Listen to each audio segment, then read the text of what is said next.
Hey everybody, it's LTM here. I'm about to leave the house and go watch Transformers Rise of the Beasts. So I actually do have a nostalgia connection with Transformers. I didn't grow up with the 80s cartoon, but I did grow up with the 80s movie and of course the Michael Bay films. Some range from decent to mostly pretty bad. Bumblebee I really enjoyed a couple years ago. I thought it was a great, in my opinion, is the best live-action Transformers movie. I did like the first one and half of Dark of the Moon, but the other sequels I never really cared much about, so I'm really going into this film with an open mind, hoping that it'll be just as good as the other films. So, as always, I'll just leave you guys here, and I'll give you all my thoughts when I come back. This is LTM, and I'll be right back. Hey guys, LTM is back. So, yesterday I went and saw Transformers, of course.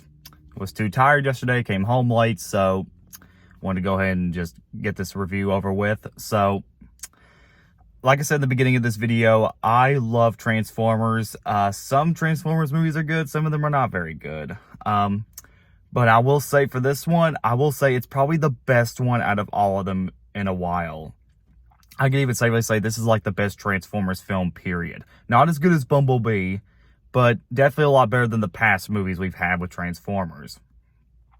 I think what really stood out to me in this movie was the human characters. I think there was a good chemistry between our main characters. They're really likable, they're funny, they have good personalities. I really dig the human characters in this. There's some really nice retro to the other movies, like there's some nice references and some nice retro stuff from the other movies and cartoons. Ooh, excuse me, sorry. A lot of that good stuff.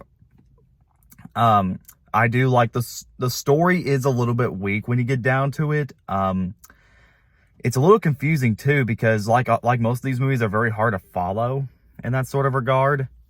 And I just couldn't really follow the story, and I thought it was pretty weak. The writing was pretty weak. And I will admit, the pacing is a little bit slow. Now, the movie's not as long as the other Transformers movies, but the pacing still feels a little bit off sometimes. Maybe a little too fast-paced. And the climax, I won't spoil what it is, but since this movie's already out already, the climax is kind of, how do I put this? Kind of short, if you want to put it that way. It could have been a little bit longer, could have been more interesting with the climax. But other than that, though, this is a really good movie to check out if you're a fan of Transformers. I would talk more about this movie, but because there's not really much for me to say about it, I just say go check it out.